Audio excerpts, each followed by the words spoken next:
During a divorce, the change from a two-income household to a single-income one is like losing half of your financial foundation. A sobering statistic from the Government Accountability Office says that following a divorce, a woman's household income typically plummets by an average of 41%. That's nearly twice the income decline experienced by men. I'll let that sink in for a moment.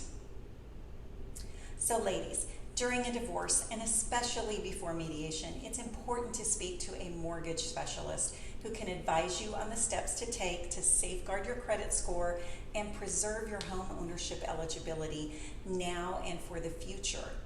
When you're reshuffling those marital assets, it's so important to gather all the house documents you need to protect your assets. If you're not certain what documents you need to gather and which ones to be concerned about while you're divorcing, then work with a real estate divorce specialist. If you want more information on how to protect your finances when you're divorcing, visit my website at divorcehousepro.com.